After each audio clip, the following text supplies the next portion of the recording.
ont eu lieu toute la journée à la Banque d'Angleterre pour trouver un accord afin de sauver la plus ancienne banque d'affaires de Grande-Bretagne. Barings risque la faillite après qu'un trader a perdu près de 400 millions de livres en opérations dans l'Extrême-Orient. La Banque d'Angleterre s'efforce d'organiser un sauvetage avant l'ouverture de la bourse de Tokyo dans quelques heures. La banque Barings, vieille de 233 ans, a financé tout, des guerres napoléoniennes à la reine d'Angleterre. Tout le monde pensait que cette institution durerait toujours. Quoi de plus sûr, la famille royale y avait des comptes. Le Prince de Galles Trust, le Queen's Silver Jubilee Trust, l'Église baptiste, le Fonds national de la collection d'art détenaient tous de l'argent chez Barings. Mais où était-il passé?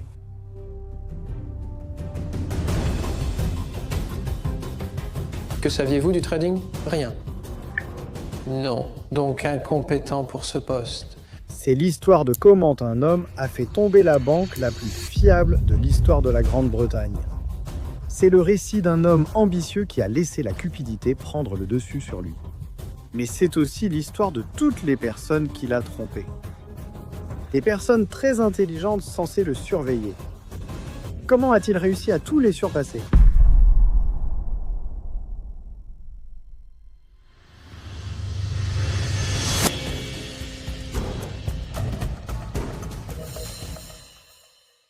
Pendant plus de 2 siècles, la banque Baring était un titan de la finance mondiale, symbole de puissance, frontalier de stabilité et de tradition dans la City de Londres. La principale banque d'affaires au début du 19e siècle était sans doute Baring Brothers de Londres. Dans les années 1780 et 1790, la génération suivante des Baring était devenue extrêmement riche et extrêmement puissante. Ils sont au centre d'un ensemble de réseaux longs et profonds qui les relient aux marchands Quaker de Philadelphie, aux marchands puritains de la Nouvelle-Angleterre, à des réseaux commerciaux qui s'étendent jusqu'en Turquie, en Afrique de l'Ouest et bientôt jusque dans la vallée du Mississippi. Fondée des décennies avant même que les États-Unis n'existent en tant que nation, la maison Baring avait ses racines dans les origines même de la banque de commerce moderne. Et ce que les Baring comprennent, c'est qu'il est plus rentable à long terme pour eux d'investir dans d'autres marchands, de devenir les banquiers de ces marchands qui, eux-mêmes, prennent la plupart des risques. Ils ont financé les guerres napoléoniennes, un conflit qui a redessiné la carte de l'Europe. Ils commencent à s'étendre de façon exponentielle, à tel point que désormais cette banque finance l'ensemble de l'Empire britannique. Et qu'est-ce qu'ils en retirent? Des tas et des tas de richesses issues du colonialisme. L'achat de la Louisiane, la transaction qui double la taille des États-Unis en 1803, c'était Barings. Le financement de la cession mexicaine qui a permis aux États-Unis d'acquérir de vastes territoires, dont la Californie, le Nevada et l'Utah actuels, c'était aussi Barings. Et l'homme derrière tout cela, François Barings, c'est un homme à l'ambition sans limite. Avec un œil avisé pour les opportunités et une détermination sans faille, il transforme la banque en une puissance financière mondiale. À tel point qu'il est considéré comme l'un des hommes d'affaires les plus puissants de la période de la Régence. Il est même célébré comme le premier marchand d'Europe.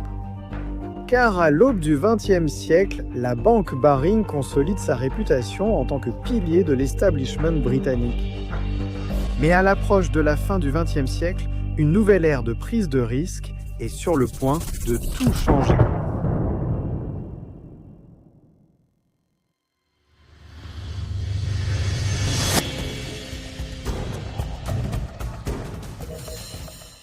Avant que Nick ne devienne passionné de sport, de cartes à collectionner et de bandes dessinées, il échouait en mathématiques.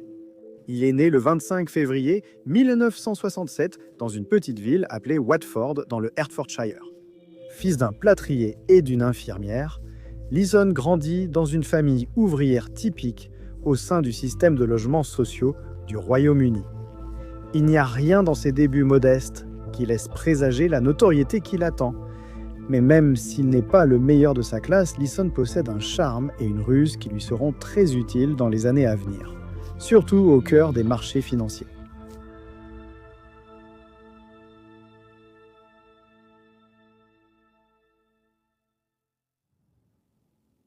Ce n'était pas une question d'argent. J'aurais pu rester chez Morgan Stanley pour seulement 5000 livres de plus.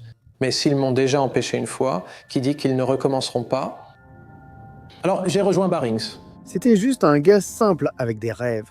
Il a raté les maths au lycée, il courait lentement, personne ne croyait en lui. Tu sais, les difficultés habituelles de tout jeune homme. Et puis une opportunité frappe à sa porte. Une opportunité qui non seulement lui redonne confiance en lui, mais qui le verra accéder au trône des commerçants les plus renommés de tous les temps. Comment t'es ? Entrer dans cette grande ville. À la fin des années 1980, les salles de marché londoniennes attirent les jeunes financiers ambitieux.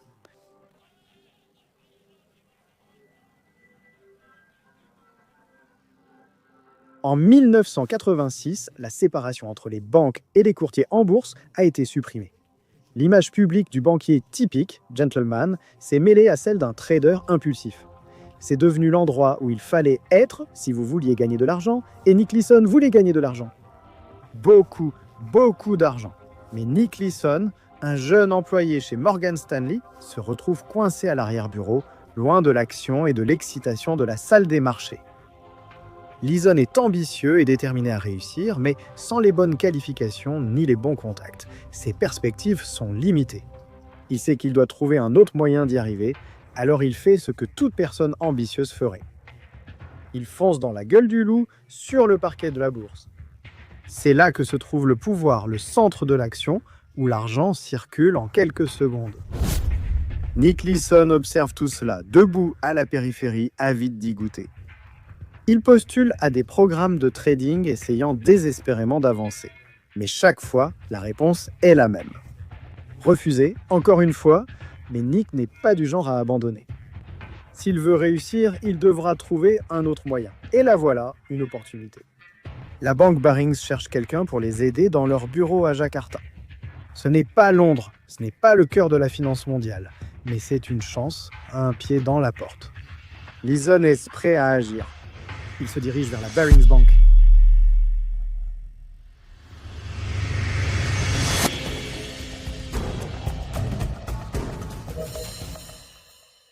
En rejoignant la Barings en 1989, pour un salaire modeste de 12 000 livres par an, Leeson se fait rapidement un nom.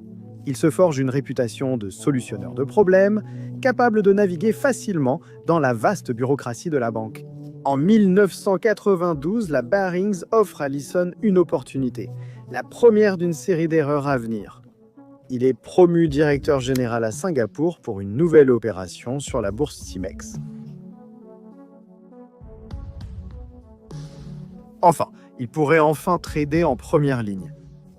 Mais alors que Leeson se prépare à entrer sous les projecteurs, il cache un secret qui sera finalement sa perte. Barings n'a jamais demandé sa licence de courtier, qui lui avait déjà été refusée pour fraude lors de sa demande. Et la raison pour laquelle elle lui a été refusée, c'est parce qu'il avait commis une fraude dans sa demande, n'ayant pas déclaré un jugement prononcé contre lui par la National Westminster Bank. Ni Leeson ni Barings n'ont divulgué ce refus lorsqu'il a demandé sa licence à Singapour. C'était un oubli qui allait revenir hanter la banque de façon spectaculaire. Mais pour l'instant, Nick Leeson est au sommet. C'était vraiment une mentalité du genre nager ou couler, ce qui était parfait pour moi parce que c'était exactement le genre d'opportunité que je recherchais. Il n'y avait pas de véritable soutien, pas de véritable orientation, pas de mentorat, si vous voulez, pour quoi que ce soit qui se passait. C'était vraiment une formation sur le tas, directement au bureau, et cela créait assurément un environnement qui me convenait, à moi qui avait faim de réussite, qui était compétitif et qui voulait atteindre le sommet. Il s'est imposé comme une étoile montante dans le monde bancaire grâce à son charme, son travail acharné et sa tromperie. Barings voit son potentiel et lui confie des responsabilités bien au-delà de son âge. Ensuite, on vous confie la gestion des opérations dans le livre et on vous place dans les salles de marché. Qu'est-ce que vous saviez du trading ? Rien, totalement incompétent pour ce poste. Nick Leeson a toujours eu envie de faire ses preuves, de s'élever au-dessus de ses origines ouvrières, et maintenant, sur les salles de marché imprévisibles de Singapour, il aura l'occasion de le faire. Assez rapidement, il s'est forgé une réputation comme l'un des meilleurs traders de la salle, voire même l'un des tout meilleurs. Il était très énergique. Il arrivait toujours à obtenir un bon prix et les clients ont fini par l'apprécier avec le temps parce qu'il semblait vraiment exceller dans ce métier. On lui a donné plus de liberté pour trader pour lui-même, pour trader pour Baring. La scène est prête pour une ascension spectaculaire et une chute bouleversante.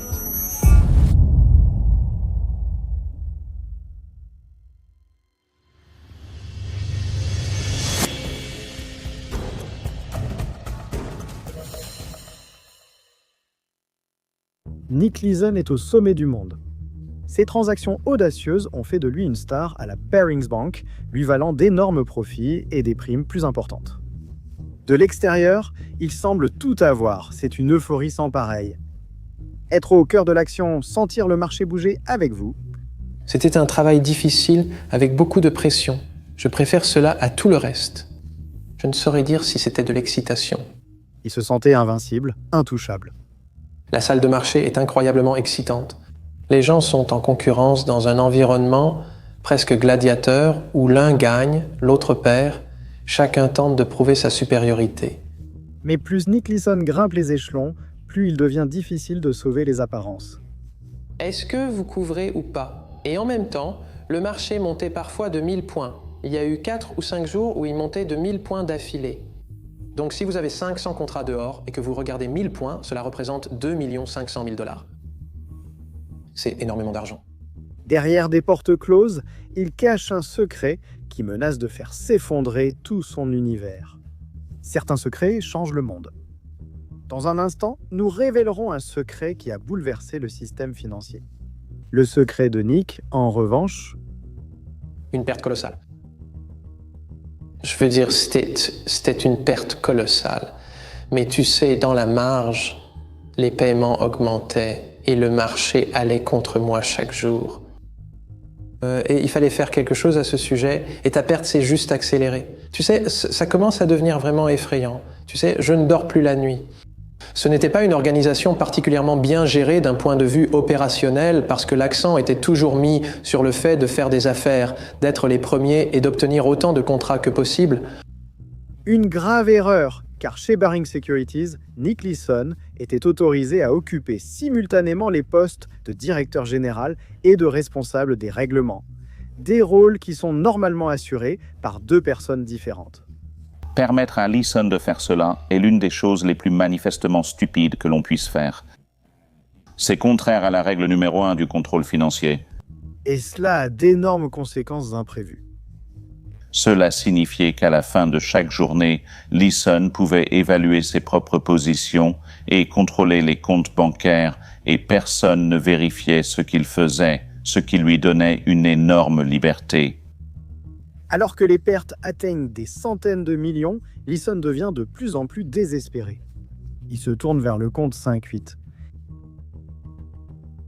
Pour la banque, ce n'est qu'un compte fictif destiné à corriger des erreurs. Mais pour Leeson, c'est la seule chose qui soutient sa façade. Leeson se sert du compte 5-8 pour falsifier des registres et simuler des opérations. S'il subit de grosses pertes, il les cache dans le compte 5-8 et déclare des pertes nulles. Dans des circonstances normales, une fois que vous réalisez un bénéfice ou que vous corrigez les erreurs, vous êtes censé récupérer les pertes du compte 5-8 et les équilibrer dans le compte principal, comme si de rien n'était. Mais Leeson ne l'a pas fait.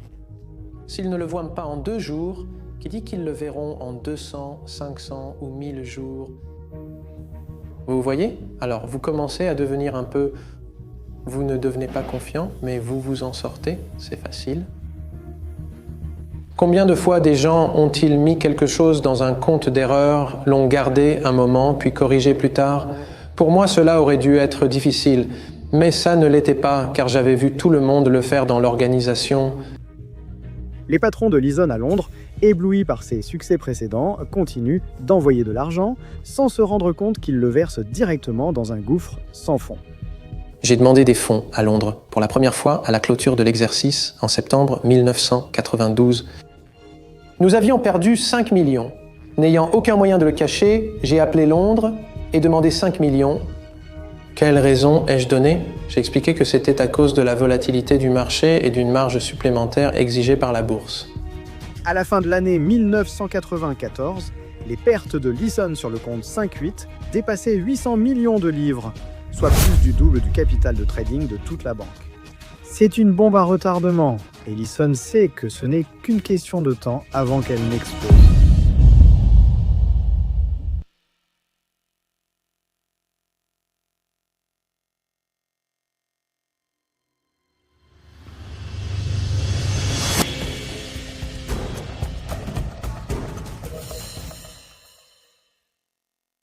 Si les auditeurs découvraient ne serait-ce qu'un indice de ce qu'il avait fait, il ne serait pas seulement licencié, mais banni à jamais du parquet de la bourse.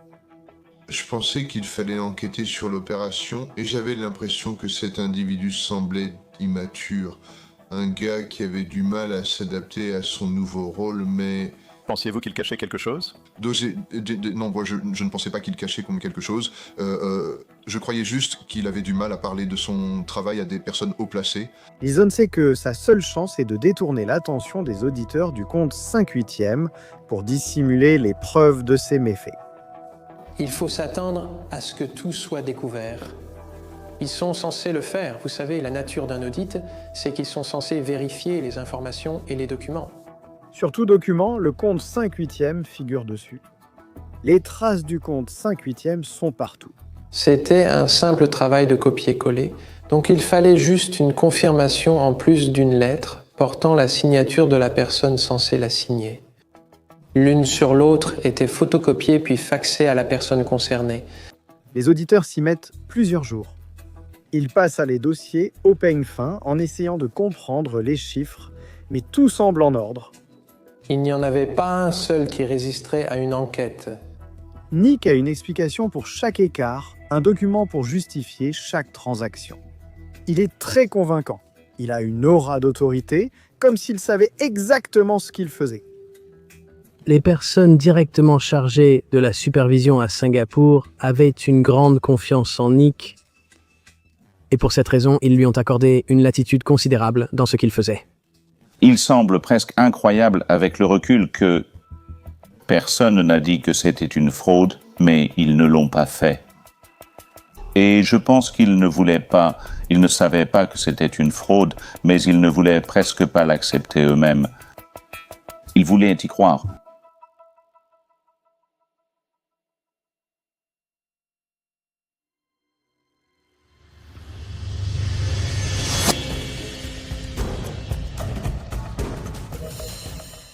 Il n'arrive pas à y croire. Il l'a fait, il les a tous trompés. C'est une montée d'adrénaline inédite pour lui. C'est un état d'esprit dangereux que nous avons vu maintes et maintes fois dans des affaires de fraude financière. La personne commence à croire qu'elle est invincible, que les règles normales soudaines ne s'appliquent pas à elle. Ils deviennent accros à l'excitation du jeu, à l'adrénaline de prendre des risques de plus en plus grands. C'est un état d'euphorie qu'ils poursuivront à tout prix, même si cela signifie détruire tout ce qu'ils ont construit. Eh bien, je pense que c'est une créature extrêmement intelligente, avec une capacité très développée à manipuler les gens autour de lui d'une manière tout à fait extraordinaire. C'est comme un virus qui s'infiltre dans le fonctionnement de quelque chose qui marche et le pervertit complètement. C'est un chemin qui mène inévitablement au désastre. La question est de savoir jusqu'où ils iront avant d'être arrêtés. Pourquoi ai-je choisi de continuer? Quelle est l'alternative au fait de choisir de continuer, de décider d'avancer? Vous savez, il faut prendre conscience de la perte.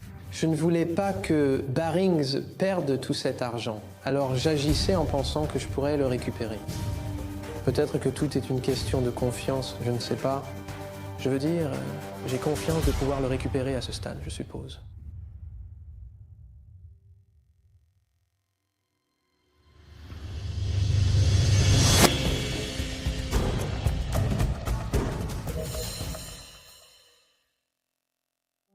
Pour le monde extérieur, Nick Leeson est l'enfant prodige de la Barings Bank, un prodige de la finance avec le toucher de Midas.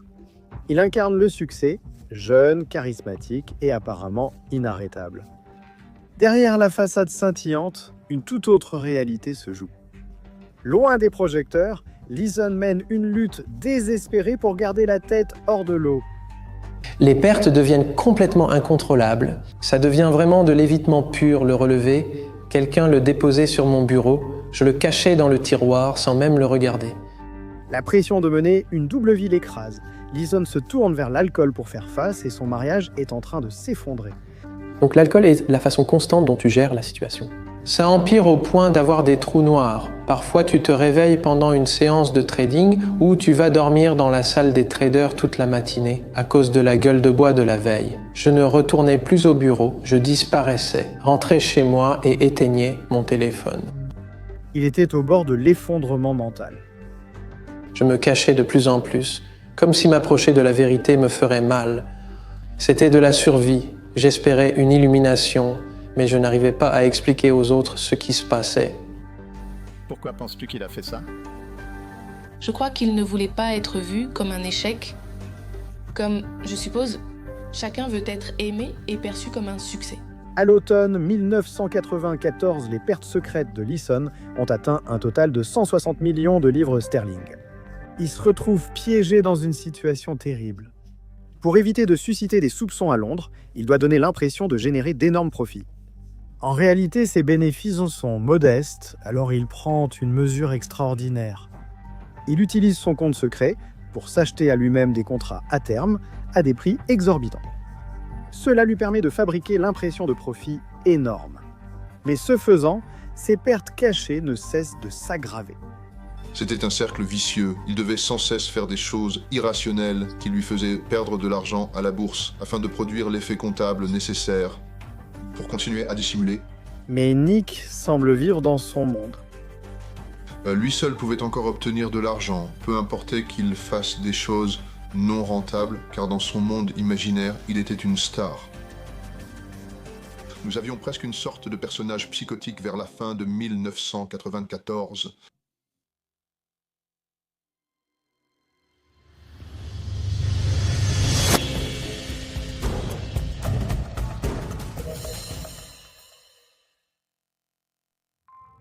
Au petit matin du 17 janvier 1995, des instruments dans un laboratoire de l'ouest du Japon ont détecté une rafale intense de rayonnement électromagnétique.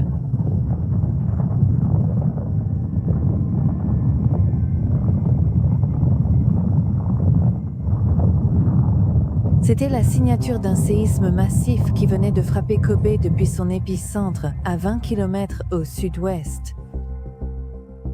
Un séisme massif frappe Kobe au Japon. La dévastation se répercute sur les marchés financiers, provoquant une chute libre des actions. Leeson, qui avait parié massivement sur la stabilité du marché japonais, regarde avec horreur la situation lui échapper complètement. Mais alors que l'indice Nikkei s'effondre, Leeson prend une décision fatidique. Au lieu de limiter ses pertes, Leeson double ses mises sur le Nikkei, misant tout sur un rebond du marché qui ne viendra jamais. C'était mauvais, tu sais. Encore une fois, survivre pour se battre demain. Je veux dire, sans le choix de fuir, j'ai dû... Barings me payait toujours, n'oublie pas, il me payait encore énormément d'argent, tu sais. Et parfois je demandais 100 millions de dollars, il payait. En une seule journée frénétique, Leeson perd près de 50 millions de livres. C'est un coup dur stupéfiant, mais il ne bronche presque pas. Il est trop impliqué pour s'arrêter maintenant, alors il fait ce que tout joueur fait de mieux. Il double sa mise en espérant tout récupérer.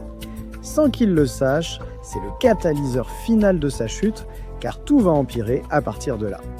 Le marché ne se rétablit jamais et les pertes continuent de s'accumuler pendant des jours alors qu'il les cache dans le compte 5-8. Fin février, il passe désespérément un appel frénétique, essayant de transférer des fonds une dernière fois pour gagner un peu plus de temps. Mais l'aide n'arrive jamais.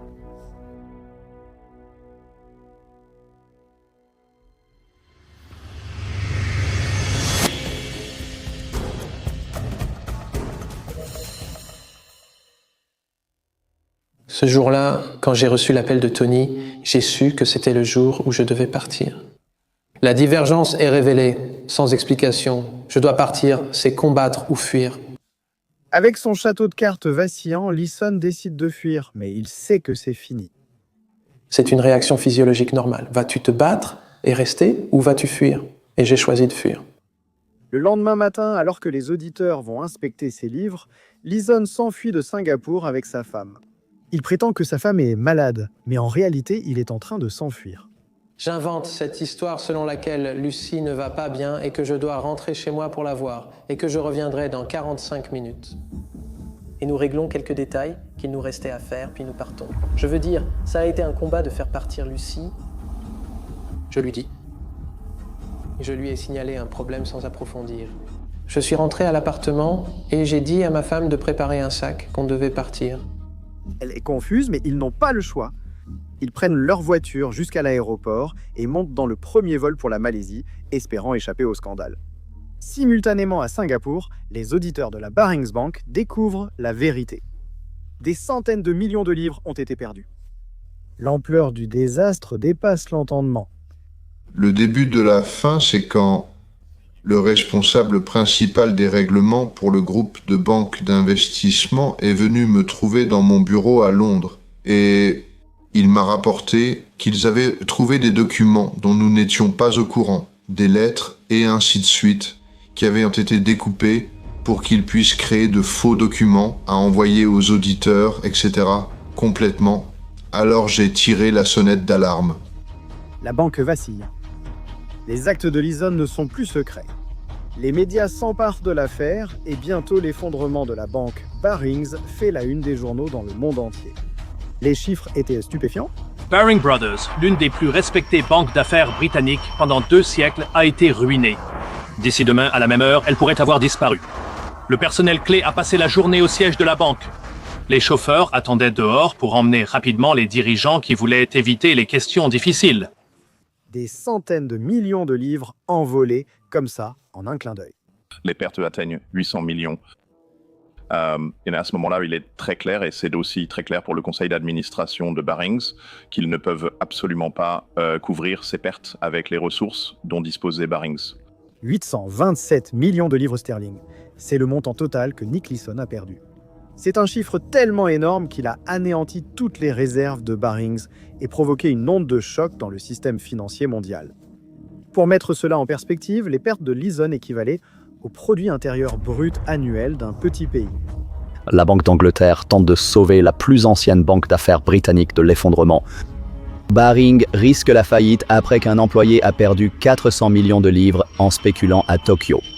Les dégâts étaient si importants que Barings a été vendu pour une seule livre au géant bancaire néerlandais ING.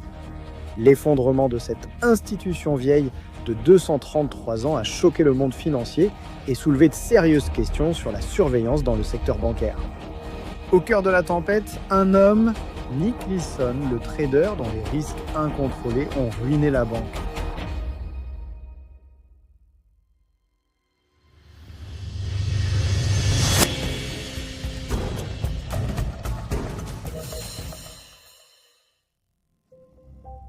Tu as été arrêté à Francfort un mercredi, je crois, et moi j'ai pris l'avion pour Londres le même jour. Je pense que c'est ça. C'était le 1er ou le 2 mars? Nick Leeson plaide coupable. Il admet tout. Les mensonges, les dissimulations, le jeu de milliards. Il dit au tribunal qu'il essayait de réparer ses erreurs, qu'il tentait de se sortir d'un mauvais pas. Mais plus il creusait, plus la situation empirait. J'ai fait face à 12 chefs d'accusation au total, donc je pense qu'il y avait 12 chefs d'accusation d'escroquerie. C'est ainsi que c'est défini dans le cadre juridique de Singapour. L'escroquerie me met au même niveau que les comptables, mais absolument. 5 ans, 6 ans et demi au total. L'homme qui manipulait des milliards autrefois n'a plus rien aujourd'hui. Sa liberté, sa fortune, son avenir, tout a disparu. Mais il y a quelque chose que le monde ne sait pas encore.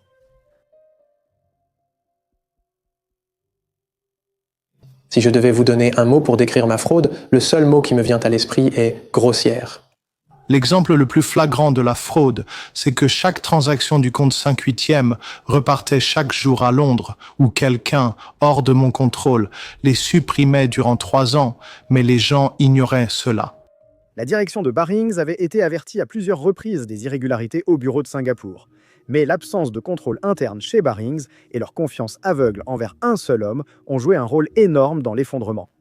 Ce n'est pas juste la cupidité d'un homme ou la négligence d'une entreprise. C'est un simple rappel que la recherche du profit doit toujours être tempérée par la responsabilité. Face à cela, les régulateurs mondiaux ont accru la surveillance. Les banques utilisent de nouvelles technologies pour surveiller les transactions en temps réel, et la gestion des risques occupe désormais une place centrale en formation financière. L'effondrement de Barings peut sembler appartenir à l'histoire ancienne pour certains, mais ces leçons restent aussi pertinentes aujourd'hui que jamais. Les inspecteurs ont aussi relevé de graves lacunes dans l'organisation et le reporting du groupe, concluant que la chute de BFS et Barings, avec une perte totale de 2,2 milliards de dollars singapouriens, était due à A. Incompétence institutionnelle, B. Un manque général de compréhension du secteur des contrats à terme parmi ses cadres supérieurs, y compris les gestionnaires directement responsables de cette activité. C. Un échec total des contrôles internes. Et D. Les efforts de certains cadres supérieurs pour entraver les enquêtes sur l'écart identifié par les auditeurs externes.